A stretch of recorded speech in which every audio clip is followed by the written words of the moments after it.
Bismillah walhamdulillah wassalatu wassalamu ala rasulillah. Amma ba'du, faqala al-muallif rahimahullahu ta'ala wa nafa'ana bihi wa bi'ulumihi fid daraini amin. Ila anqal wal mutawatiru. Dan mutawatir itu adalah al-khabarul ladzi yarwihi jam'un. Satu khabar yang diriwayatkan oleh sekelompok orang. Yu'manu tawatu'uhum 'alal kadibi, yang dirasa aman sepakatnya mereka atas berbuat dusta. An jam'in mislihim, dari sekelompok orang yang semisal dengan mereka. Imma minal isnadi, ada kalanya daripada isnad. Kahadisi, seperti hadis, man kadzaba alayya muta'ammidan falyatabawwa maq'adahu minan nar. Siapa yang berdusta atas namaku dengan sengaja, maka siapkanlah tempatnya di dalam api neraka. Wa imma min haitsut tabaqati, dan ada kalanya dari segi tabaqah, tingkatan. Katawaturil Qur'ani, seperti mutawatirnya Al-Quran. Fa innahu tawataru 'alal basitati syarqan wa gharban. Maka sesungguhnya Al-Quran itu telah sampai secara mutawatir di atas segala penjuru dunia, timur dan barat. Darsan wa tilawatan wa hifzan, mempelajarinya, membacanya dan menghafalnya. Wa talaqahul kafatu 'anil kafati, dan mengambilnya oleh sekelompok orang daripada sekelompok yang lain. Tabaqatan an tabaqatin, satu tingkatan daripada tingkatan yang lain. Fala yahtaju ila isnadin, maka dia tidak memerlukan kepada sanad. Wa qad yakunu tawatur amalin wa tawarusin, dan terkadang mutawatir itu secara praktek dan turun menurun.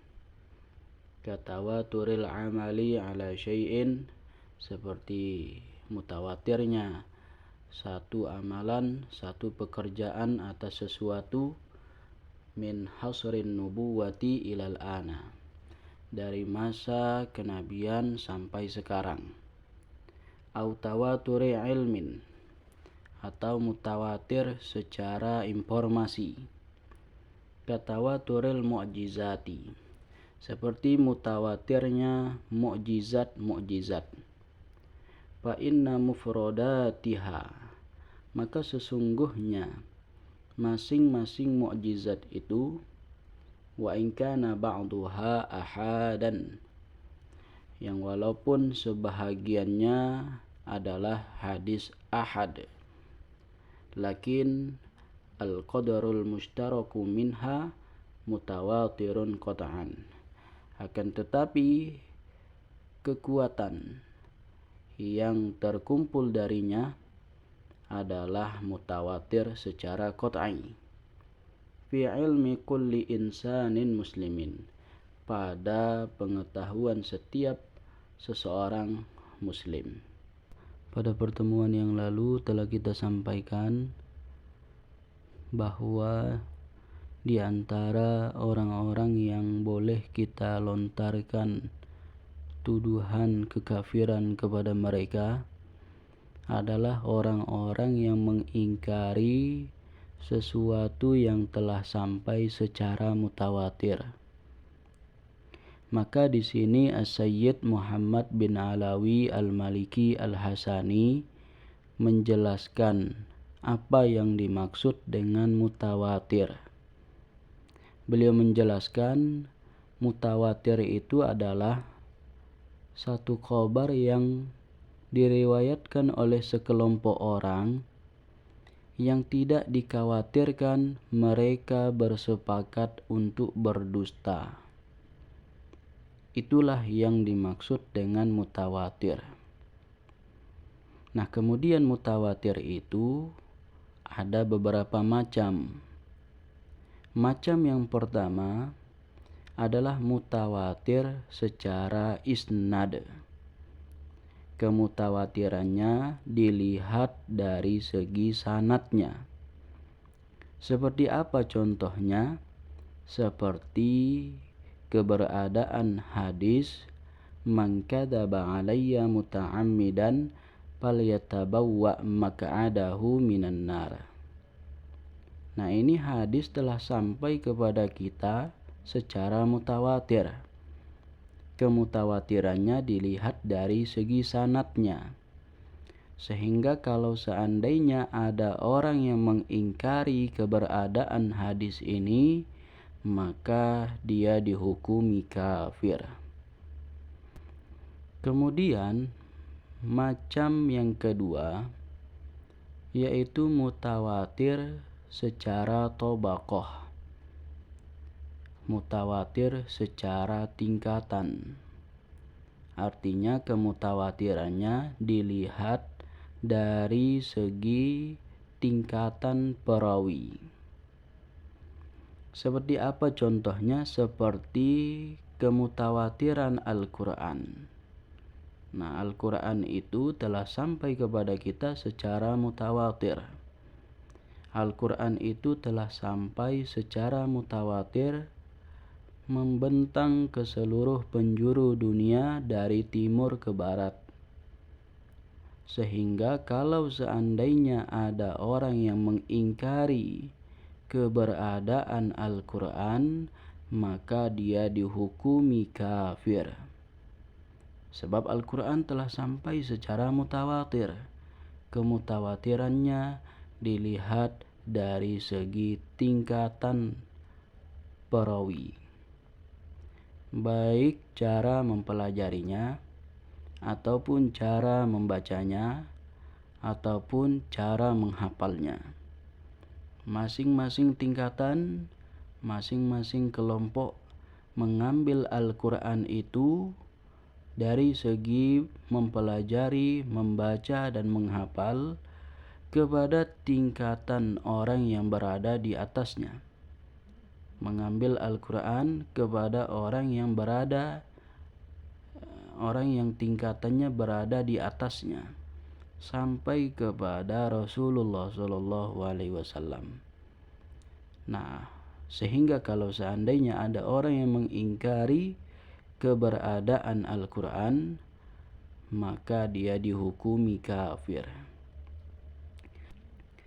Nah, kemudian macam yang ketiga yaitu mutawatir secara amali. Kemutawatirannya dilihat dari segi praktek dan secara turun-menurun. Nah, seperti kemutawatiran satu amal ibadah daripada masa kenabian sampai sekarang. Semisal jumlah rakaat sholat. Sebagaimana yang kita ketahui bahwa jumlah rakaat sholat subuh itu adalah 2 rakaat.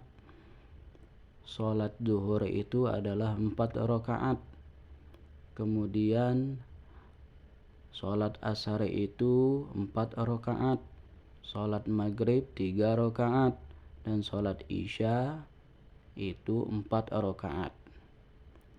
Maka telah sampai jumlah rakaat tersebut kepada kita secara mutawatir.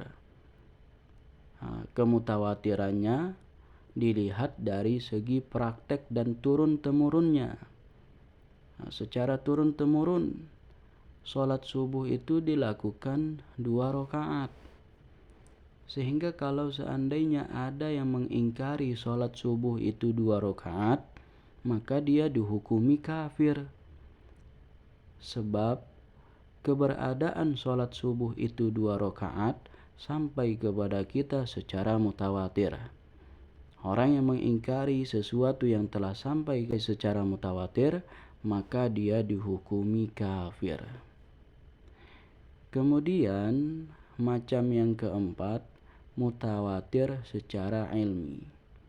Kemutawatirannya dilihat dari segi informasi, seperti kemutawatiran mukjizat para nabi dan rasul. Nah, sebagaimana yang kita ketahui bahwa nabi dan rasul itu memiliki mukjizat. Sebagaimana contohnya Nabi Muhammad bisa mengeluarkan air daripada jari jemarinya. Kemudian juga bisa membelah bulan. Begitu juga dengan Nabi Musa alaihissalam.